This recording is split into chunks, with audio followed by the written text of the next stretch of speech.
Good afternoon, and thank you for joining us this Sunday afternoon for the final session of your multi-district PEPs. Your time is really appreciated, and we intend to make it time well invested. I'm Bob Maskell, and I'm your host for this afternoon, as Dennis Spillo is having a few connectivity issues. There are three parts to today's session. Firstly, our fourth special topic group, discussions on attracting new members, followed by a short break, after which we shall have a panel of your 4 DGEs to take questions for 20 minutes. Finally, and to leave you on a real high, our third guest speaker, Rotary International President-elect Jennifer Jones, who I know will inspire you and entertain you. Let me remind you all once again to ensure your video image reflects your name and your club, that observers observe unless invited to speak, and that questions are submitted to the attendee Questions Chris Davis, who will monitor them and ask them on your behalf.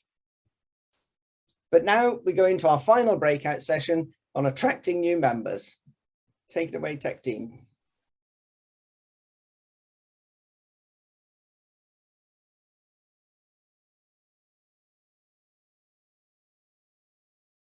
All right, I think everyone's back again now. Welcome back, everyone.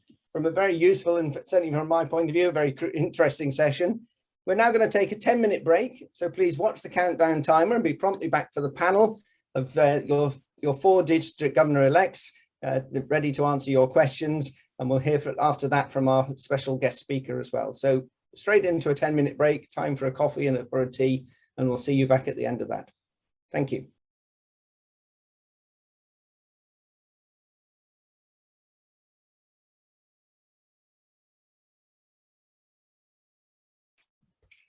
Welcome back. Hopefully you're now suitably refreshed with a cup of tea in hand or a cup of coffee. We now have a special opportunity for a few questions to be asked of your incoming district governors, led by past district governor and question master, Chris Davis. Please post your questions to Questions Chris Davis. And I now hand you over to your governors-elect, District 1070, Steve Howe, 1060, John Parkinson, 1210, Steve Antill, and 1220, Simon Walsh. Chris, over to you. Thank you very much. We have just had an absolutely super session in my group, and I think a lot of other people have. But one of the things that came to light was particularly new clubs, and we did have several, need to have a support from their support clubs or from other clubs in the district or from their AGs. What do you as the DGEs feel about supporting your club, new clubs next year? From my perspective, I think it's extremely important with supporting new clubs as well as the existing ones. And the assistant governors are absolutely key in that regard. Now, what I've set up in our district is I have a person dedicated for the development of new clubs and the support of those new clubs to assist the area AGs in their endeavours in that, because new clubs do, apart from actually the formation of new clubs, the support of the new clubs in the first couple of years while they get their feet under the table do require a lot more effort from the assistant governors. And so this is why I've created this new role to make that happen and to smooth their path into becoming an established club. And just to add to what Steve said there, I mean, the making the new club fully aware of the infrastructure that they operate within. You know, I think we're playing catch up with some of our systems and the application and employment of some of our systems. So to get those clubs on the right footing from the start is paramount, and it helps them. And just to add to that, understanding what support means, because it's different for different people, and support for one club might be interference for another. Yeah, well, our AGs meet with the clubs in their area on a monthly basis, and so they're very in touch with their clubs.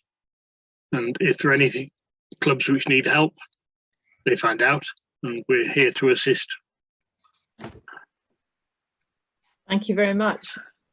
Have you, supplementary question on that, have you a means whereby you think you can find out what the touch is that they want? And I'm particularly going to direct that at Steve to start with, Steve Antill.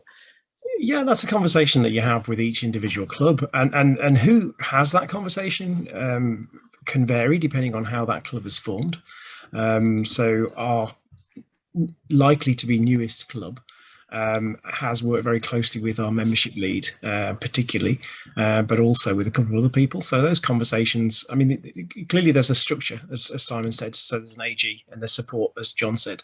But you know, we shouldn't get hung up on the structure in terms of how help is given. So if people have been involved, they can still be a point of contact. So it's teamwork, isn't it? It's what we keep saying. It's teamwork, working together. We don't want to be in silos. We want to work across those different offices as best we need to for each individual. Thanks, Steve. John, you were nodding your head. Yes, I agree entirely. You know, a day doesn't go by, even now, where I don't have a query from a club. And I know Steve Howe has the mantra in his district that questions and will be answered within 24 to 48 hours. And we tried to do the same. Thank you. Steve, do you want to add to that?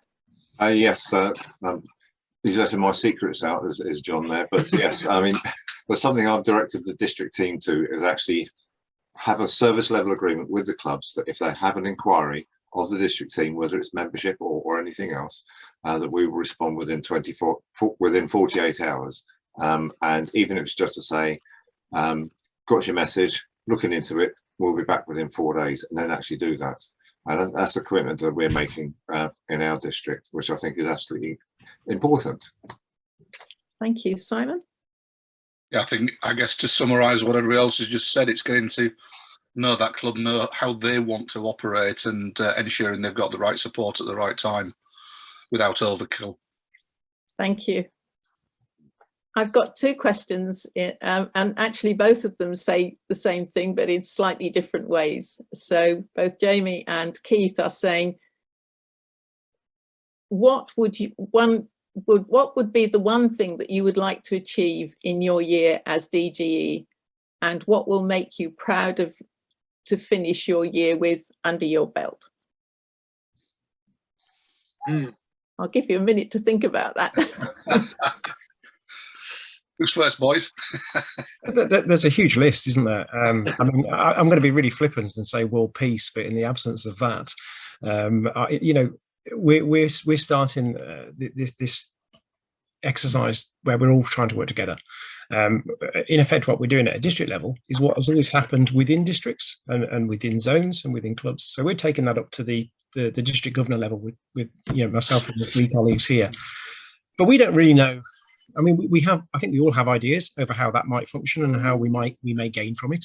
But we're going to learn during the course of that year. So I guess one of my main focuses this year would be that at the end of this year, we hand over that working model to our next set of people in a form which shows them they can take it forward. So we are progressing. So basically, I know it's going to sound twee, but I want to leave things in a better state when we pick them up. It's not that they're in a bad state now, but we can always improve. Yeah. Thank you. Yeah, likewise, we have a district continuity team, and we discuss all the things which we feel we need to do each year and progressively. And one of the things we want to do this year is demystify foundation. A lot of clubs fail to understand how foundation works, despite being told many, many times. We've just got to demystify it, make it simpler. Yeah, I mean, in our district, I would like to, like Steve, leave the district in a better place than when I found it, and it's not in a bad place now. But to also to hopefully have a net gain in membership rather than a net loss, which we've had over the last 13 years. And that's one of the key things I want to try and do. We started on a Grow Rotary initiative, which many people have become aware of, and we will be continuing that in the next Rotary year. And hopefully we will, as Jennifer Jones wants us to do, is to create at least 2 new clubs in each and every district. Thank you very much. From my perspective, I mean, Steve talked a little bit there about the benefits of clustering, etc. I mean, that's going to be paramount, and you know that's going to have to that's going to take some work. But in addition, from my own district perspective, I want to better strengthen the bonds between the district team and clubs than exists already. And in some cases, I'll be honest and say, build some relationships, because there are far too many that don't have a relationship, and it's primarily down to ignorance, but then they form opinions that are actually not productive, and so we're not working together. Thank you very much. I've got another question here from Keith Ward. Would it be an idea for regional presidents to meet on a bi-monthly meeting to air what's gone well and what perhaps hasn't? There's also a suggestion too that perhaps acronyms ought to be cut down a bit, please, too, gentlemen. I mean, on the acronyms, I think we've tried as far as possible. I mean, you can't avoid acronyms. I think it was Steve's SLA. Okay. Service level agreements. Right. I mean, we try to follow good practice, and if we do use an acronym, we at least have what it is first, and then carry on with it. And I think we've tried to do that with the MD PEPs, for example. But going back to the idea, I mean, this is one of the potential clustering benefits, and we haven't necessarily said, oh yeah, what a great, we haven't said let's do this, but having that idea presented to us, I can't imagine any of us going, well, we can't do that. It sounds like a brilliant idea, and we can facilitate that across the clusters. Why not? Makes total sense. If you're not interested in it, you don't need to take part, and that's the whole point with a lot of the stuff we're doing with clustering. It's not a big stick. It's an opportunity that you can take part in if you want to.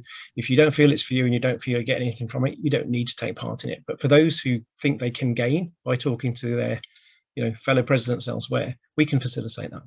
Yeah, absolutely. And you're taking an opportunity of getting to know and making contact with president-elects in the different areas in the different districts, and that's a great opportunity. So grab the contact information and take it forward. There's certainly support for it in the chat. Thanks very much. Did the other two want a chance to say something on that, or shall I move on to the next question? Move on, Chris. Thank you very much. There's a bit of a challenge in the next question. I hope it's a net increase of 100 members in the district. That's from Mike Warrington. He hopes there's 100 net increase. That's what he hopes you want to achieve. But this is what you should have under your belt, is a net increase of 100 members in the district. I would love to achieve a net 100 increase. Absolutely. We all would. I mean, on a serious point, what came out particularly out of Tom's talk yesterday was the concept or the actual truth of the using the satellite clubs. Where you've got a group of people who maybe don't fit your club model, and there's sufficient of them to form a group, then it's the perfect thing to do. Yeah, they can still stay aligned to that particular club, and I've seen it working in a few places now. You just need to get that critical mass to start with. Yes, I was just seeing something come up in the chat talking about Rotary Police, and I can assure you that there are no Rotary Police. I had a conversation with immediate past President Holger Kanaka a couple of weeks ago when I was hosting him for our district conference, and I was asking that sort of same question, and he said there are no Rotary Police. If you do something that's against the rules, so to speak, no one's going to know about it, and no one's going to slap you on the wrist for it. So if it works for you, go for it. But anyone who disagrees, we're going to round up, aren't we, and put in a box. Sorry, if I could just say, I mean, the word there is perception, and it is a perception, and that's all it is. Yeah. Another question that's come up is, please tell us what you want from your AGs. And I guess then that if this is the PE constituency, they would also want to know as well what they could expect from their AGs. The relationship between the president and the AG is critical, and it should be an honest and open relationship. I mean, the AG is the eyes and ears for the DG, You know, we can't cover everything at every club all the time. That's why we've got AGs, and those relationships should be close, should be trusting and open. And you know, sometimes that doesn't always happen. But if we are to know if they've got difficulties, if there's things they need help with, or whatever it might be, you know, the first port of call is the AG every time. Yeah, definitely. And the AG needs to have an open mind, I think is one of the key things. It's absolutely critical, because there'll be issues, and they'll be used as sounding boards as well for ideas and thoughts that the presidents might have about things they want to do in their club. Is this doable, and that sort of thing. I mean, it's the AGs there isn't just there to sort out problems. Is there to advise and guide and help the club develop and support the club in their endeavours. If an AG does become aware of a problem, he's got the other AGs to fall back on as well, because they have a monthly meeting together and they discuss where there are problems and how they can overcome them. Mm-hmm. Absolutely. Thank you. Simon Keeling is saying, how many satellites can a club have? Question. I don't think there's not a published limit as far as I'm aware. I mean, I guess there's a practical limit in terms of, but that probably varies according to how big the club is. I mean, if you had a club with 100 members, could presumably quite happily facilitate supporting quite a fair number of satellites. Whereas if you've got a club with 10 members that has a satellite, you might be starting to struggle to give, you know, mentoring and support if you had 4. But I don't think there is actually a restriction. I guess it's you know, what can you sensibly do if you split your effort? It's like anything, isn't it? If you split your efforts too widely, you won't succeed in any of them. So it's a conversation to have amongst yourselves over what's the sensible way to support this going forward. Is it better to concentrate on 1 or 2 rather than trying to do 4 or 5 at the same time? Yeah, I would agree with that.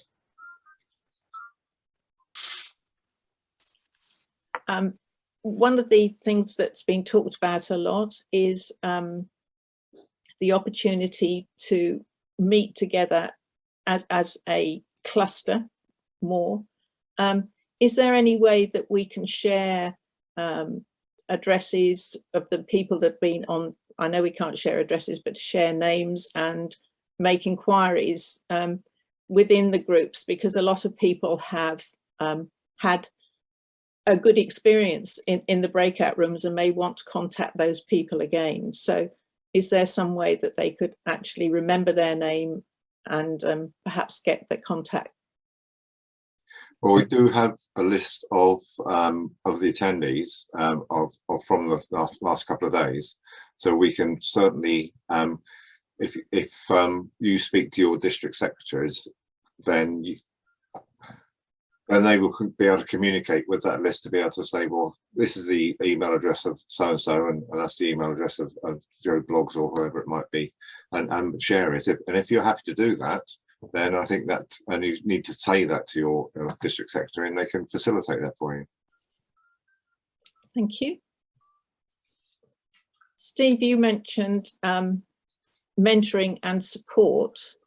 How would you encourage that within the district that you have and within the cluster as a whole?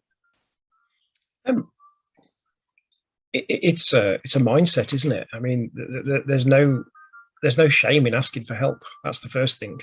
You know, anybody who's been in a meeting where, you know, somebody's asked a stupid question knows that there's at least a third of the people in the room who, you know, are relieved that somebody else has asked the question that they hadn't got the nerve to ask. So there are no stupid questions.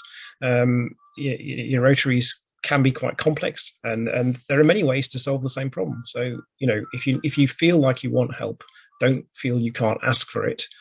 Conversely, if you feel you can offer help, offer help. You know, this weekend, which hopefully people have enjoyed, one of the conversations I had, and I'm sure others did, with incoming presidents was, well, I'm not sure I need to do it because I've been president before. And my retort to that is, well, if you've been president before, it's even more important that you participate, because you might have ideas and, you know, knowledge and experiences which are valid to share. So I guess it's opening up that culture, so we don't we don't see asking for help or offering help as some kind of weakness, because it isn't. It's a strength. Thank you. Anybody else want to add to that? I think Steve said it all, really. I mean,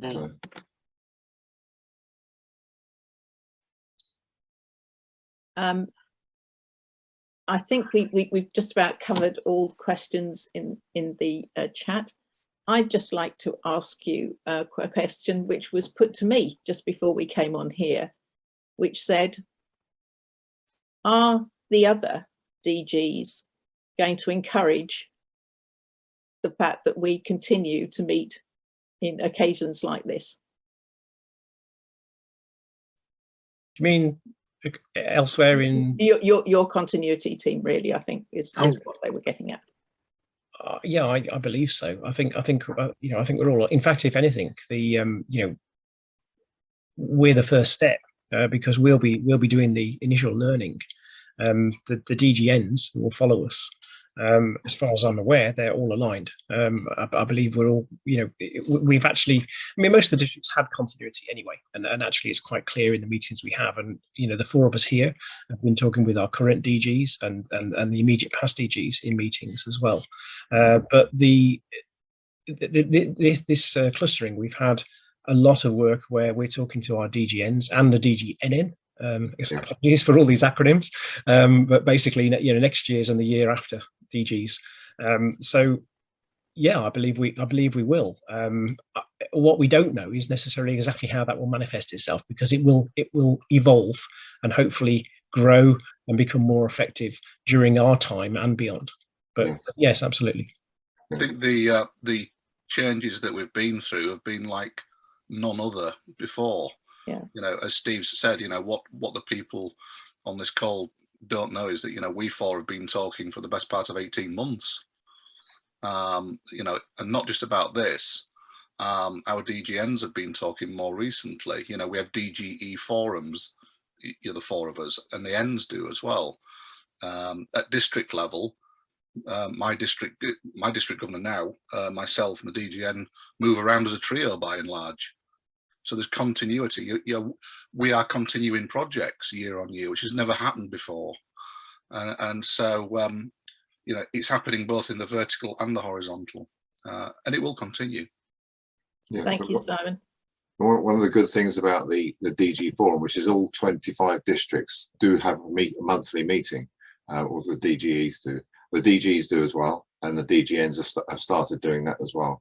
And the DG will become the DG forum in the new Rotary year, but we will be the counterbalance to the new Rotary board as well. So so there's a check and balance to making sure that the Rotary board doesn't go off on one and try and do things that perhaps the rest of us don't want them to do. So it's quite important from that point of view, and having the communication that we have with our own cluster, and the other clusters are doing the same as well. And that filters down through the DG continuity in each district as well. So communication is 360 degrees. It's all comes together, and I think which is absolutely critical. I think to the way we as Rotary in these islands and particularly in our districts go forward. Thank you, all of you. I'm just going to finish with one final bit from the chat, which is not really a question, but it is: do the DGEs agree that all PEs should attend this excellent PEPS, regardless of whether they have been president before or not? We never stop learning. Thank you. The answer to that. Excellent, yes. Lovely, thank you. Well, I know Jen is here and is waiting in the wings, so thank you very much for your time and all the time that you've put into putting this occasion together. So thanks very much, DGs. Thank you. That's what you will be in 96 days. Yes. Thank you, Tom, for that one. Thanks very much, guys. Thank you. Bye now. Thanks, Chris, and thank you to the DGs for allowing themselves to be put on the spot there. It's now my great honour to introduce our very special guest speaker, Rotary International President-elect Jennifer Jones. I first heard Jennifer speak at the RIBI conference in Manchester in 2016, and it was obvious to me then that she was destined for higher office.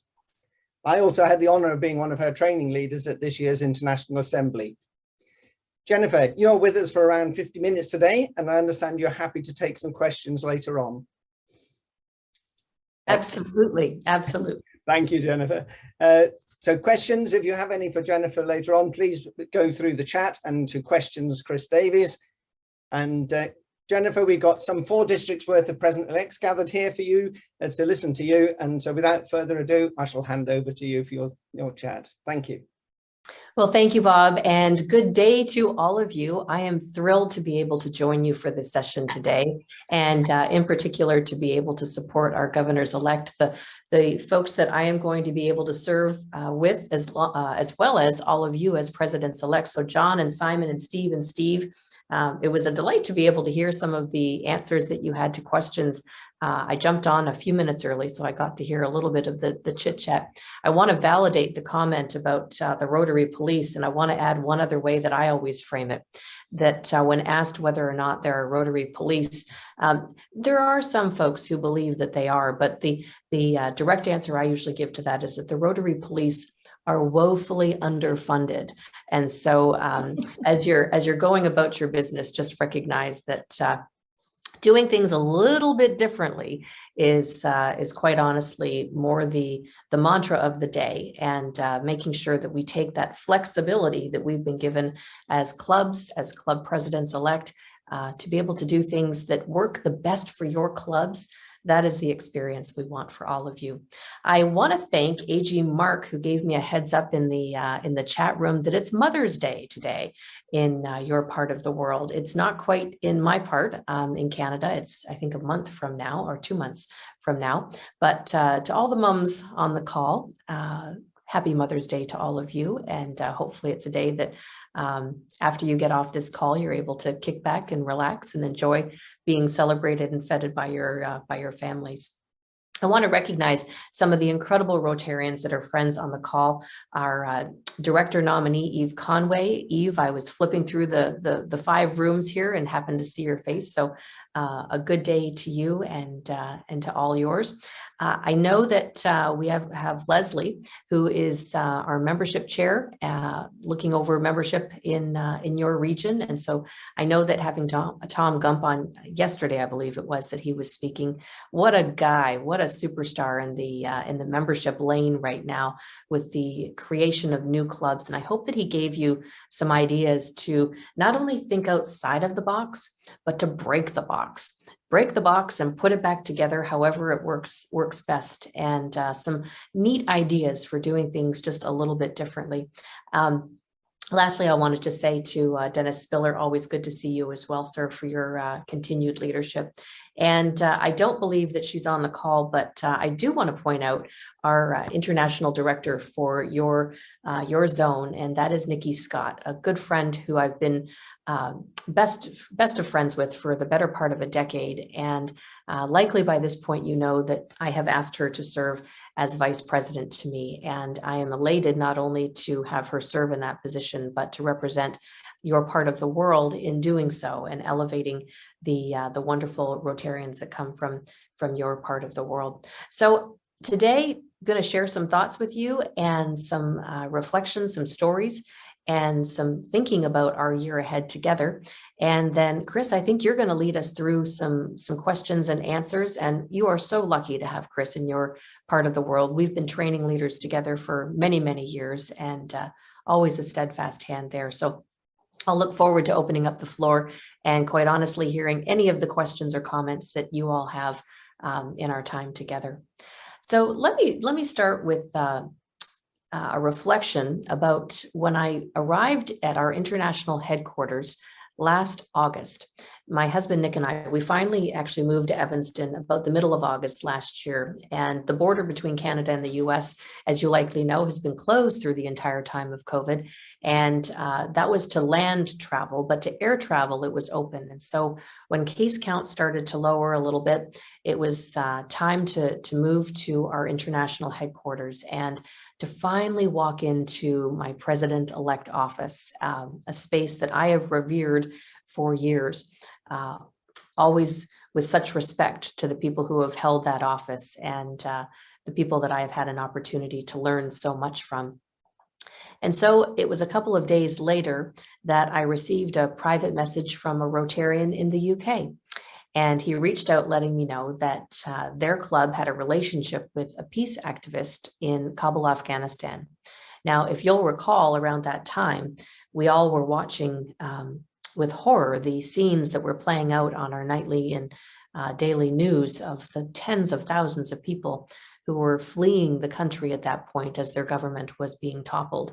And the Rotarian that reached out to me let me know that there was a peace activist that they had a relationship with, a young woman who they had been communicating with through private VPN lines, who had indicated she was in grave danger. She was fearful for her life. And was there anything that I could do to help get her onto an evacuation list? So here I was now sitting in my office in front of my big desk, feeling incredibly small. Who was I? Who was I, and how was I going to help open up a door to this evacuation list?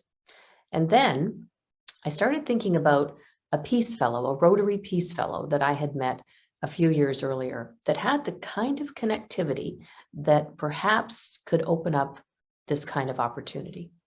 And so it was a long shot, but I reached out. And I'm incredibly proud to tell you that within 24 hours, she was on an evacuation list. In less than 48 hours, she was on a plane safely being taken out of the country and into Europe somewhere for further processing. Can you imagine what she was thinking as she was sitting in her seat as that plane was launching into the air? That perhaps it was a miracle, a Rotary miracle. And I believe that the kind of connectivity that this story showcases is such a punctuation mark to who we are as an organization, because the hero of that story is the Peace Fellow. The incredible investment that we've made with over 1,500 Peace Fellows who breathe Rotary's DNA, who live our core values and espouse these as they go about their work in varying professions across the globe. The incredible network that we have, 1.4 million strong now. We've moved from saying 1.2 million because we're including our Rotaractors, our Rotaract members. They are a membership type into our total tally, bringing us up to that 1.4 million. I believe it's an incredible time to be a member of our organization, particularly because of what we've been through for the past 2+ years. It has been a horrific time for all of us, having to be distanced, the social isolation. But as I like to say, when the world stepped down, we stepped up. Rotarians have been able to keep our connectivity live all throughout the time of the pandemic, especially becoming experts at virtual platforms just like this. And while I think we're all a little sick of the little boxes, and it's a delight to be able to be back together in person as we're safely able to do so, this is an opportunity that it affords us for us to be able to get together in forums like this, where you get to do it from the comfort of your home or office. And I'm actually here in Missouri, one of the states in the United States, in Jefferson City, the state capital of Missouri, where I participated in a in-person PETS here yesterday. And again, a delight to be able to see people and to feel that personal connection that we have. And I'm looking forward, actually, in the middle of May, to being able to participate in a forum that's going to take place in Birmingham. And so hopefully I'll have an opportunity to be able to see some of you there. But we need to capitalize on the best of the worst. And this virtual connectivity is something that is not going to go away. And it is a wonderful way to expedite our business work that we do. We need to get together for service, and we need to get together for socials. But when it comes down to training and different models like this, these are opportunities we need to capitalize on. And so for me to be able to jump across the pond, metaphorically speaking, and be with you is really a privilege and a treat. It's a wonderful opportunity for all of us. So a couple of years ago, I participated in an American television interview, and the gentleman who was the host of the program was a Rotarian. And just before we started the taping of the program, he confessed to me something that was quite startling. He said that he had been a Rotarian for more than 30 years, but he only just got Rotary. He had participated in a coat program for children in his community, that disadvantaged children who needed coats. And he was able to go and somehow or other deliver coats to these kids, and it touched him in a very profound way. Can you imagine? He attended more than 1,500 Rotary meetings before he got Rotary. So what's the lesson that we learn out of this? He told me straight up, he loved his Rotary Club meetings because of the fellowship and the fact that he was able to sit at the same table with friends each week. But when he understood the greater impact of being able to do something that engaged him so meaningfully in his club, that it changed the way that he looked at it.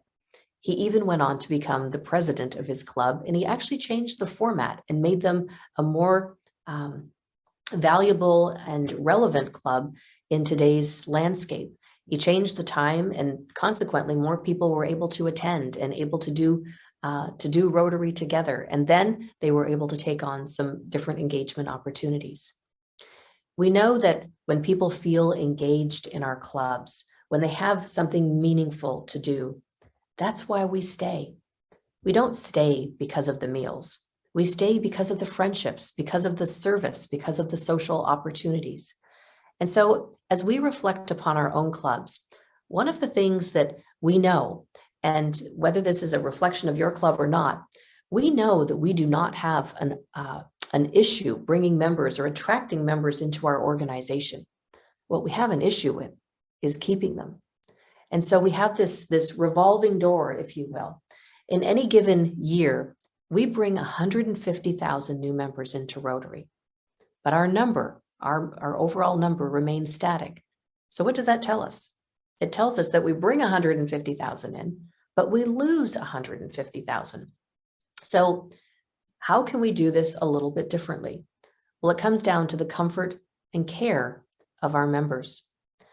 For all of the presidents-elect, I have sent you all a few weeks ago a personal email with a link to a video that I've recorded about the comfort and care philosophy that I want us to embrace in the weeks and months and years ahead.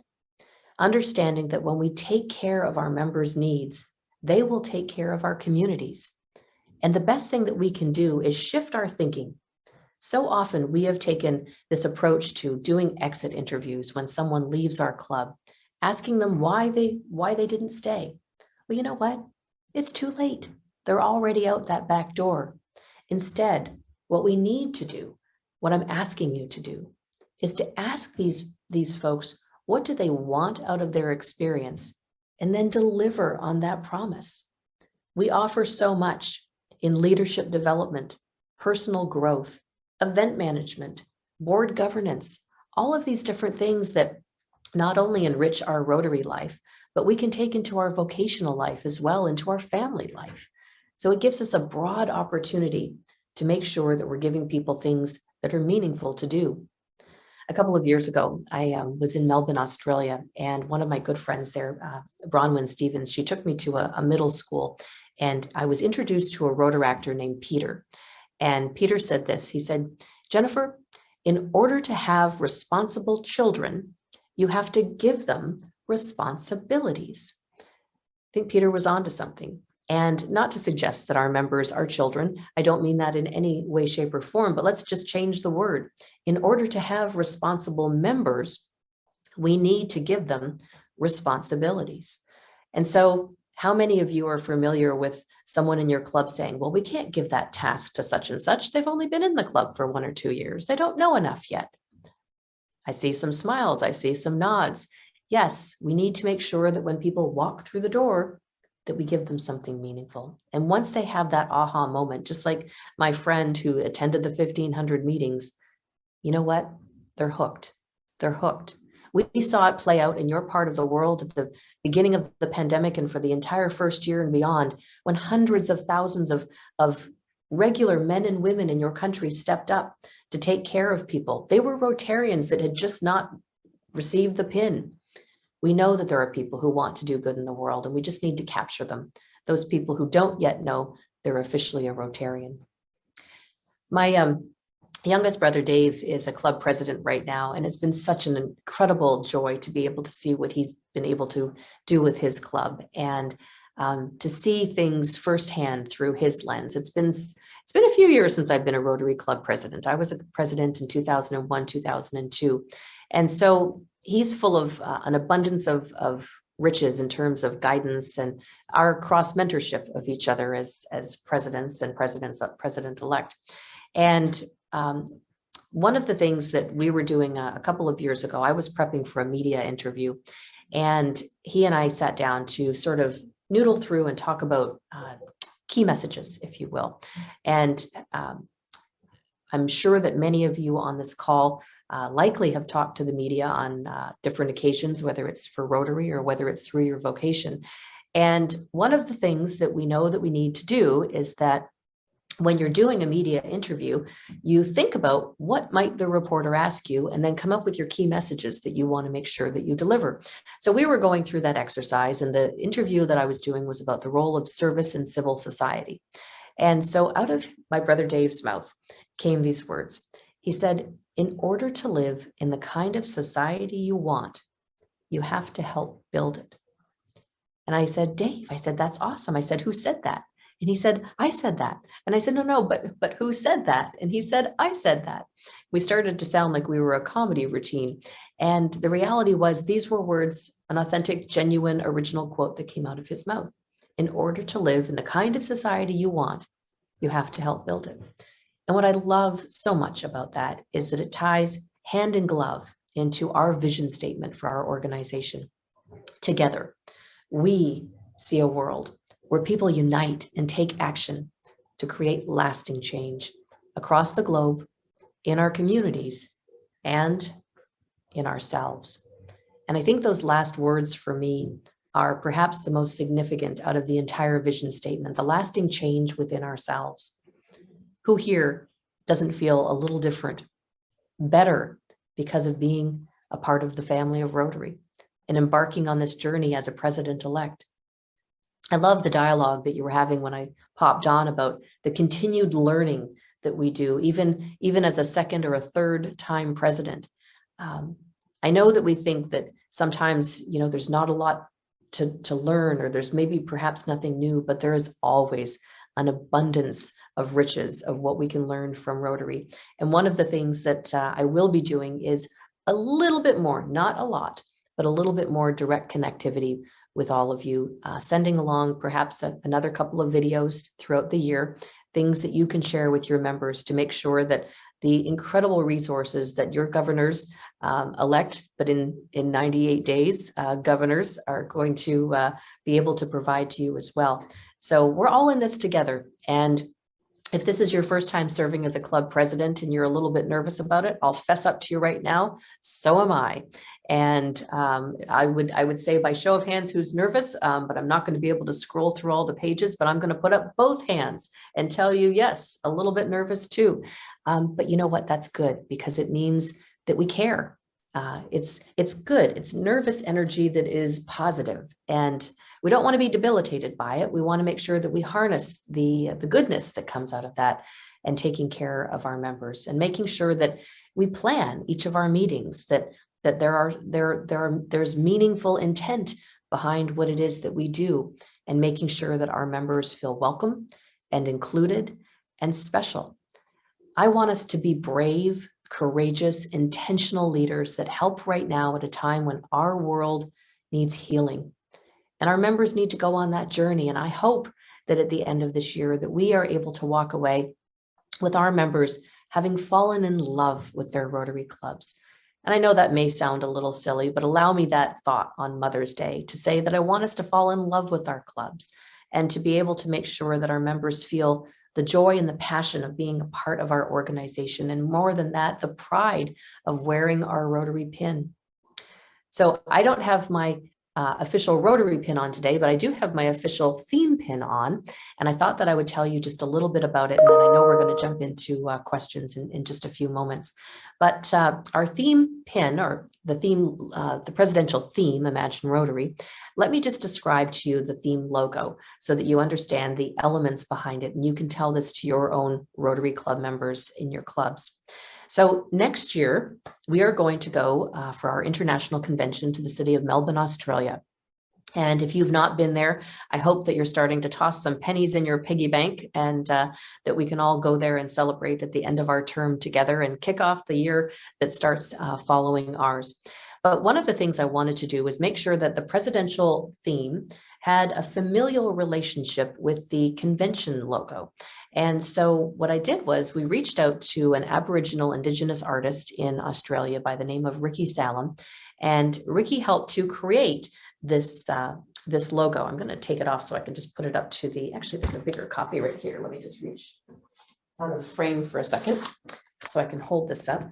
But you'll be likely familiar with the presidential theme at this point. And what you can see there is a purple circle in the middle and then 7 purple dots around it and a green line underneath. So the circle in the middle, we came up with a myriad of different options, but this is what we narrowed it down to. Oh, thank you, Phil. I appreciate you putting that up. So the circle in the middle, as Ricky explained it to me, is that when you sit in history and in Aboriginal lore, when they would sit in circle sharing with each other, they would sit on the ground in a cross-legged fashion. And when you get up from that, it leaves what he explained, a bit of a horseshoe imprint in the ground underneath you. And so it represents in their iconic imagery, the image of connection and connecting. And so he took that sort of horseshoe figure and continued it around to create a full circle, meaning it was the ultimate connectivity, the ultimate connection. And so I think for us as connectors in our world, making sure that we're connecting the dots, if you will, the dots that surround that circle, represent people. And there are 7 of them because we have 7 areas of focus. And so again, metaphorically speaking, I see that as people sitting around a table, solving the world's most pressing challenges. And those challenges that we focus on are the areas of focus that we have the opportunity to steward our good work behind in Rotary. When you put them together, what he explained, the circle and the dots become a navigation star. And it's a way for us to look off to our bright future to help guide us through the next year. And then the green line at the bottom is perhaps my most favorite part of this. And what he said was it's a digging stick. And so what they talked about in Aboriginal history was you needed a digging stick to be able to dig up the hard earth underneath, because if you were going to build or you were going to grow or plant, that you needed to be able to have this stick to do your hard work. And so for us as people of action, I think that this is our metaphorical digging stick for us to be able to do the hard work that we need to do as we progress through. Imagine Rotary is about imagining our dreams. Our wildest dreams. I want us to get up every day knowing that each and every day we can make a difference in our world. And so as we imagine Rotary, we don't imagine yesterday, we imagine tomorrow. And imagine a world where there's no more polio. Imagine a world where every child learns to read. Imagine a world where there is clean water for everyone. Imagine a world where there's hope and love and kindness and peace. And that's why I'm asking all of us to galvanize behind Imagine Rotary, to open our minds and to the opportunities that lay ahead of us. And so I'm very pleased and proud to be able to share that with all of you. And I hope that we can journey together in the next, well, in 98 days, we still have time left that we're supporting the team ahead of us and making sure that they cross the finish line with all of their hopes and dreams. And then for us in 98 days to be able to put ours into place, into practice, and be able to run with them and to do the best that we can in the time that we have together. And so it is an honor and a privilege to be able to serve with each and every one of you. And at this point, Chris, why don't I turn the floor back over to you and let's get into some questions. I know we have about 20 minutes left, and or 15 thereabouts. And I would love to be able to hear some of the thoughts that you all have. Thank you very much, Jen. Thank you. I'm laughing because my husband, Nick, is standing on the other side of the computer and he just started cheering. He's like, yay! He's my own in-person audience here. Well, I'd just like to thank Nick for doing it for us then. Thanks very much, Nick. You got to have some fun.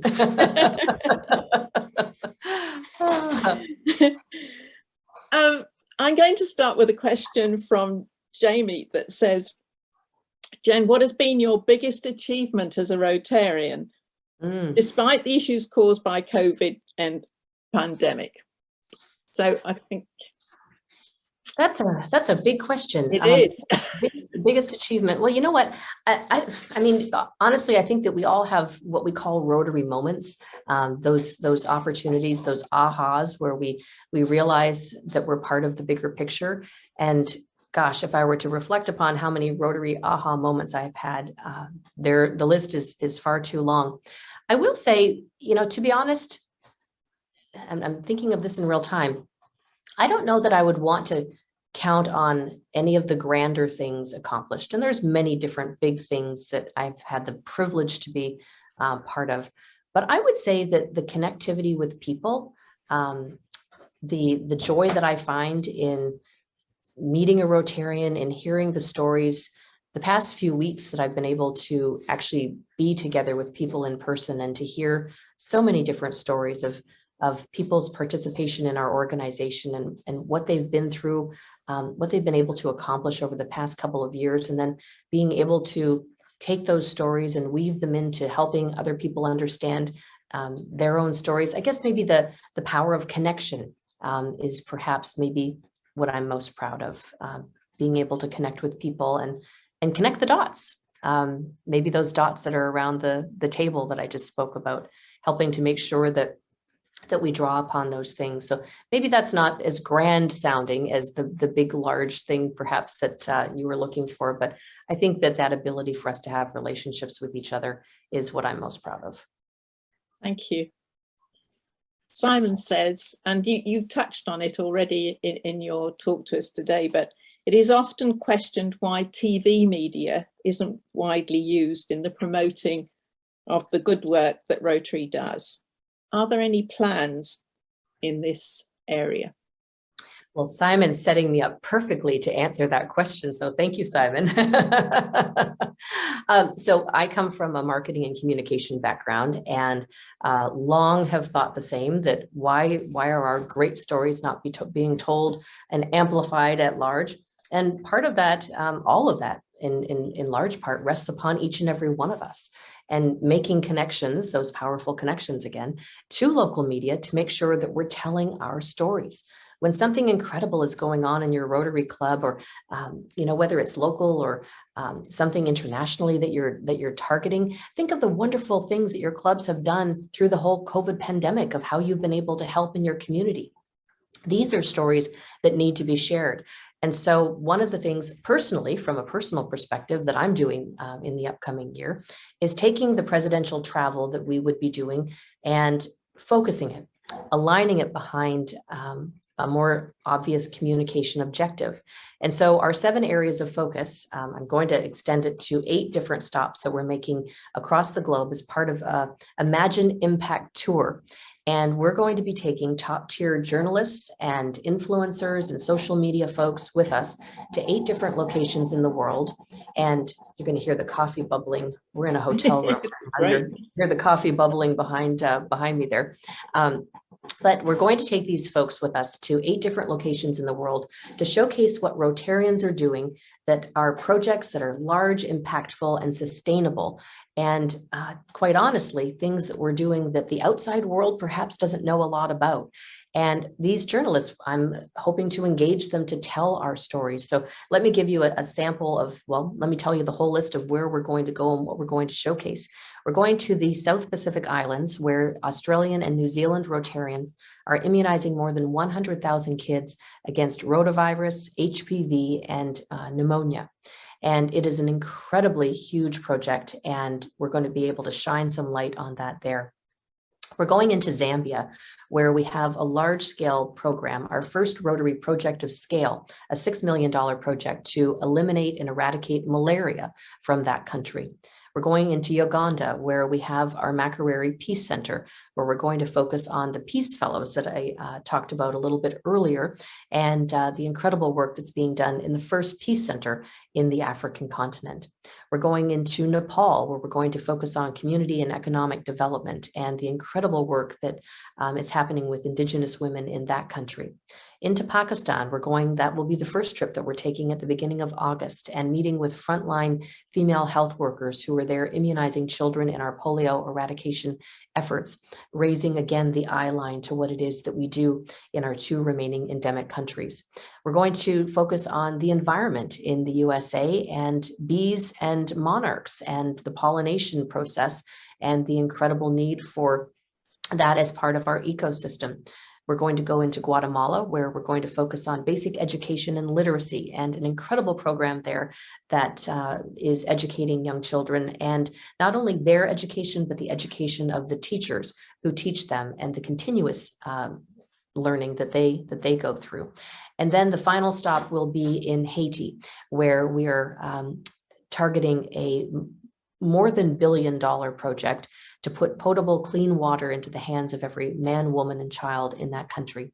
And so the entire raison d'etre behind this is to raise the eye line of the world to what it is that we're doing, to sharing these. And these are large-scale stories. But I'm also asking our governors-elect to think about their own Imagine Impact Tour.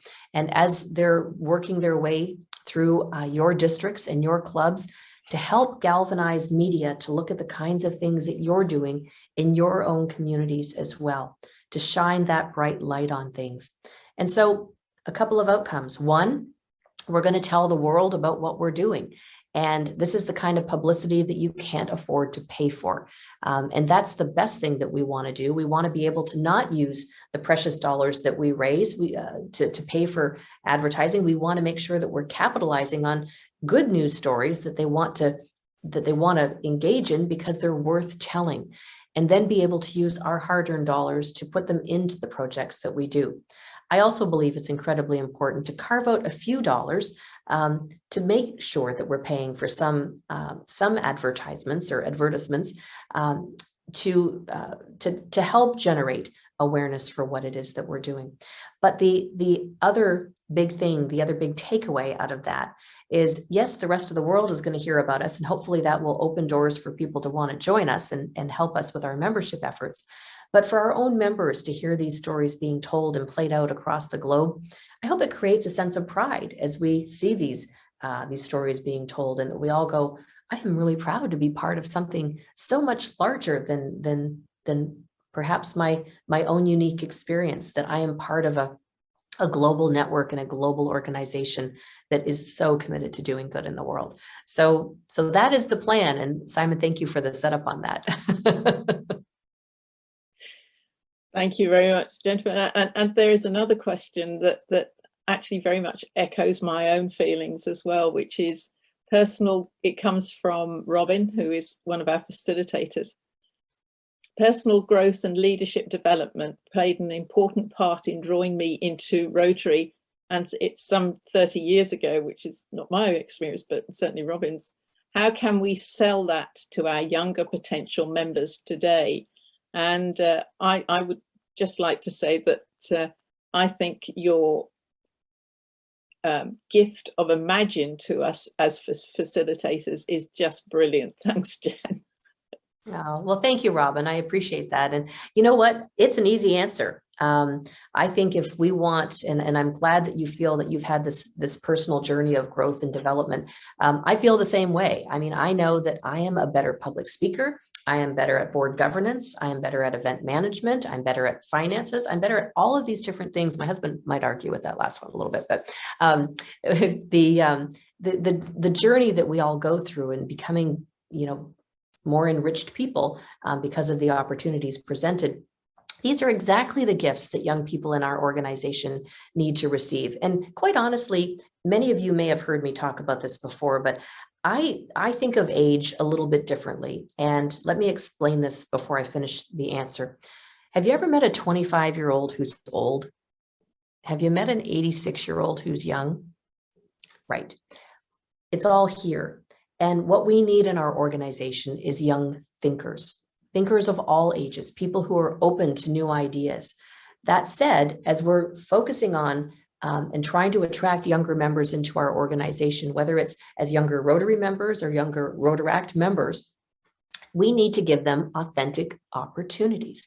And so it can't be well, wait till they're in the club for a couple of years, wait till they have more experience. I know that I was in my club for just maybe a month when I was asked to take on chairing our largest club fundraiser, our annual Lobster Fest. 800 people, 1 metric ton of lobsters. And I had never tackled anything like that before. I was in my late 20s and I was scared to death, but they told me, we're not going to let you fail. And they didn't. And it gave me an opportunity to look at it through my own eyes. And I could see that, you know what? There was some improvement that needed to be made on that event, in particular with the organization of it. We had a big committee, but we didn't have any terms of reference. We didn't have any way of defining, whose job was what. Everybody kind of just did it the way that they had done it all along. But what that didn't do was open up opportunities for other people to take on that role and know what to do. So we kind of started down the path of delineating that process a little bit more, and it worked brilliantly. And it's put us into good stead for a lot of years that have subsequently followed. And unfortunately, I won't be able to be there at that. But at the time when I was doing that, the Lobster Fest was 2 weeks before my wedding. And so as a young Rotarian in my late 20s, organizing my club's biggest fundraiser, less than a year into being a member, and then getting married 2 weeks later, I had a lot on my plate. So we can't assume that people aren't ready for things. We have to give them and empower them with opportunities and be brave about holding their hand as they go along and intentional in making sure that they don't fail. And when people have that kind of opportunity, I think they're going to thrive, and I think we'll survive. Thank you very much, Jennifer. There are everything you're saying is prompting different thoughts to come into the chat. So excuse me for a moment. I'm just going to have a look at one that's come in here from Peter saying, Shelter Box are fully supporting and have personnel in Poland. And there've been 1 or 2 other questions as well about what Rotary is doing in Ukraine. Are you able just to say a few words about that, please, Jen? Yes, Chris. So, one of the most incredible things, the Rotary Foundation trustees took an emergency meeting about 3 weeks ago now, give or take a couple of days. And we have a disaster response fund, which you are likely familiar with because we put it into practice and we've had it for a number of years, but we put it into really high gear during the beginning of the pandemic. The trustees had an emergency meeting about 3 weeks ago to put some guardrails on the disaster response fund and how we could respond to the emerging crisis and in Ukraine. And just yesterday, I had an update 2 days ago from one of our trustees. And each week, Rotarians, everywhere I've gone, what can we do? Where can we put money? How can we support? And as of 2 days ago, $3.8 million have arrived in that fund. And there are grants that are going out directly right now to the countries in the surrounding countries to Ukraine to be able to provide frontline support, in particular for medical support, for clothing, for all the different immediate needs that we know. In particular, it's mostly moms and kids that are fleeing, a large portion of them into Poland, as you all well know, being even closer to it than obviously I am here, sitting right now in the United States. The incredible work of Shelter Box, and you know it best, obviously started by a Rotarian in the UK. I had an opportunity on International Women's Day to talk with the president of the Shelter Box USA portion of the organization, who was in Poland, and I don't know if she's still there right now, but was there helping to greet people as they were fleeing the country and helping to get them directly assistance from Shelterbox, an incredible organization that provides housing and shelter at a time when we know people in crisis everywhere, as it strikes, need in such an well, it's a matter of life and death in many of these situations.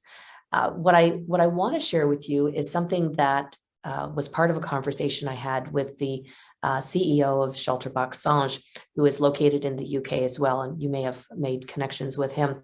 And about a year ago, sort of midway through the pandemic, we had a really good chat together. And actually, I don't even think that this was a Zoom call. It was just a chit chat that he and I had on the phone together. We've subsequently talked about this in public, but he said, you know, Jen, he said, we couldn't have operated as Shelterbox through the pandemic without Rotary. And, you know, you think about different crises, natural disaster, man-made disaster that are going on in parts of our world. Through the pandemic, they didn't stop. There is no pause button on things like this happening. And we know environmentally, there are just so many other disasters taking place in real time in parts of the world that have sometimes never had these things happen before, as we see change going on across the landscape. And he said, we couldn't have functioned without Rotary, in large part because if you think about it, it makes perfectly logical sense. Nobody could travel. Planes weren't flying. We weren't able to get from A to B, and all of the wonderful depots that they have where they house Shelterbox to be able to mobilize them into the field in real time and in close proximity to different disasters. They couldn't get to them. And he said, we had Rotarians who were able to go because they lived in those regions and be able to deploy some of these resources. And so it is an incredible partnership that we now have between Rotary and Shelterbox. And one of the other additional ways that we're able to provide hope and shelter and kindness and love in real time to people as they need it. And so one of the things I'm incredibly proud about is our response to the situation that is going on, the humanitarian crisis that's going on. That is the portion that we are supporting, is the crisis of many of the fleeing and those who are considering themselves to be refugees of their country, or at least at this point displaced people, and being able to provide them with homes, comfort, and some care, and until there's a time where there's better stability for all of them. So the stewardship of our Rotary Foundation, I think at the end of the day, is the final comment to make there, that we know that we are able to get these incredibly profound funds into the hands of Rotarians who we know and trust, who are able then to utilize them and harness the resources locally. A lot of times, I think that one of our gut reactions is to, oh, we heard that they need diapers, and put together a whole bin of diapers and try and send them, when really getting money into people's hands to procure those things locally, sometimes that's the better approach to it. So being intentional in how we understand what the needs are is, depending on the area and depending on the crisis, is also a really big part of how we look at our response.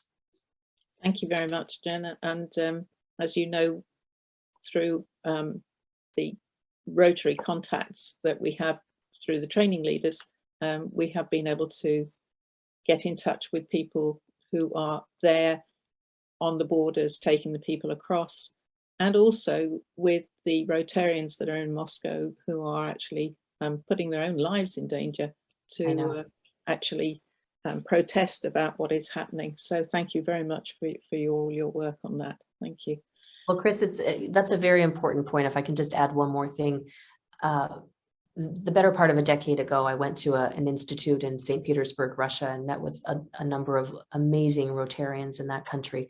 And I think it's very powerful. And I think we need to be very intentional about recognizing our colleagues. They're yet very cautious because, as you say, they're putting their own lives in harm's way as well to protest. But they need to understand that we support them as well. And so it's a very important point. Thank you. We're coming to the end of our time. We could go on talking for ages, I think, but I'm going to put the question that was put to me to put to the DGEs. So what do you hope at the end of your year will be something that you have achieved and will look back on as your legacy? So interesting question. First and foremost, I'm going to tell you this. I am a big believer in not using the term my year. I think that when we hear about the continuity of leadership that we were talking about earlier, I think it was Steve that was talking about that. That is the legacy of our organization, to understand that it's not about an isolated time period. It's not my year, it's our Rotary. And we need to flip the switch on that, so that we're thinking about how there is this continuity that goes forward, that we don't have to have the victories in one year, that we lay the groundwork for positivity and build on it and nurture others to follow in those footsteps. And legacy building, I don't think that that's something that I'm interested in either. I think that it's, how do we put the right building blocks in place? I think if taking the, I guess, the essence of legacy out of that to what I hope in a year from now that people will perhaps be more receptive to, is seeing that things can be just a little bit different, and that's okay. And just because we're different doesn't mean that we're breaking our organization, that we can take steps to doing things just a little bit differently, for understanding that if something works for your club, do it. And that you have permission to do that, because we can't stick to the way it's always been done and expect it to be different. And so let me say this. If you have a club right now that meets weekly and it's been on a decline, and you're finally getting back together in person, you know, I know that there's a joy of being able to see each other right now, but think of the times in your club that have been the most fun, some of the most rewarding. I'm going to hazard a guess that it's been when you've been together doing something, maybe as a local community service project. Maybe it's been a time that you've had a social as part of your club, maybe around a holiday or something like that. The times that maybe your friends and family have joined in to that service or social opportunity. And, you know, you've all just had a great time, but then you go back to that weekly meeting that feels maybe just a little stale. So think about how you can, first of all, make your meetings a little bit more fun, but maybe shake it up a little bit. If you gave me a club that met once or twice in a month, but then had a service and a social opportunity, would that be a great club? Oh, yes, it would be. So sometimes Rotary happens outside of the bell, and it doesn't have to be that 1 hour weekly meeting. It can be after the bell is rung at the end of the meeting in the outside world, where we're doing things together and doing things that help to change our communities, our world, and ourselves, just like our vision statement. So I made this comment earlier. Don't just think outside the box, break the box, and then put it back together the way that you think it's going to work best for you. And those woefully underfunded Rotary police, I guarantee you, they will not come knocking at your door. Thank you so much, Jennifer. It's been absolute pleasure talking to you again. And I'm so pleased that you're going to be with us in May, and we look forward to seeing you then at the Expo. And thank you so much for all the time you've given us today. And I just hope that we won't be talking about Ukraine still when we see you in May. I hope so as well. Let's all lift our prayers up and put them in that direction. Thank you to all of you, and all the best. I just so appreciate being able to spend time with all of you, and be well. Thank you. Happy Sunday. And the same to you. Happy Sunday. Thank you. I'm going to hand back to you, to Bob. Thanks, Chris. President-elect Jennifer, thank you so much for your time, and I hope you can appreciate that from our small corner of the world, you have enthused our community of Rotary clubs to implement your wonderful theme of Imagine Rotary. It's been an informative, entertaining and educational event here in Mid-England, and it's been wonderful to introduce you to the international aspects of Rotary, and thank you everyone for your participation and contributions. We're now coming to the end of the first Mid-England multi-district PETS, and in a few moments I shall hand over to the DGEs for their final words. But before that, I would like to thank each and every one of the president-elects for your support and participation, and sincerely hope that you have felt it time well spent. Preparing for the coming year is so important. This year, more than ever, as clubs rekindle their face-to-face fellowship and outdoor service delivery, it becomes of paramount importance. However, we also owe much thanks to the DGEs and district teams for allowing it to happen, to the content designers led by past District Governor Chris Davis, to Dennis Spiller for hosting and organising not only this MD Pets, but the other three as well, all the facilitators that give their time to these events, and of course to the technical support team, Phil Dyer and Wendy Ford, for their support as well. I hesitate to name them all, but the delivery team and speakers have been drawn from districts far and wide. And because applause is not so easy on Zoom, I thank each and every one of them on your behalf. I do hope you've enjoyed the experience. And with that, I pass you over to the 4 DGs, Steve, John, Steve and Simon, for their closing remarks.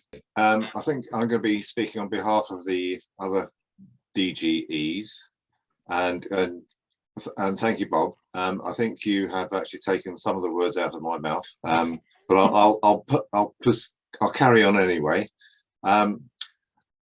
First, I'd like to thank Dennis Spiller and the team for working so hard to make this MD Pets a success, and also for you, Bob, for facilitating today.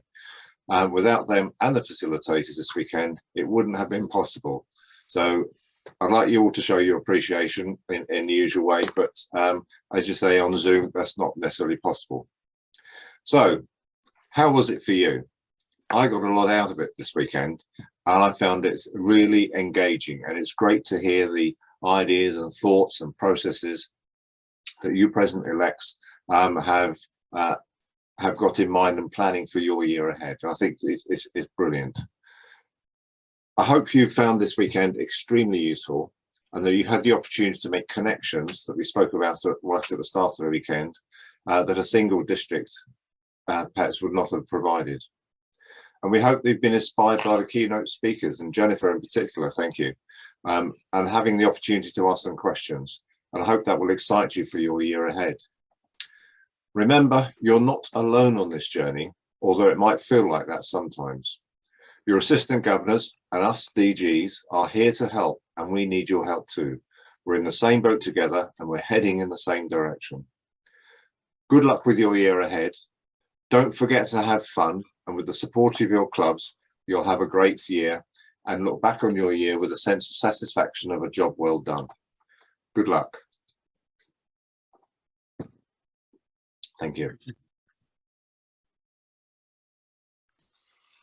Over to you, Bob. Thank you, everyone. Nice to see you all this weekend. Thank you for your attendance, and have a safe journey home on your Zoom return to your house and normality, and happy Mother's Day as well. Thank you very much indeed. See you all soon.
Hi, I think I'm going to be speaking on behalf of the other DGEs, and thank you, Bob. I think you have actually taken some of the words out of my mouth.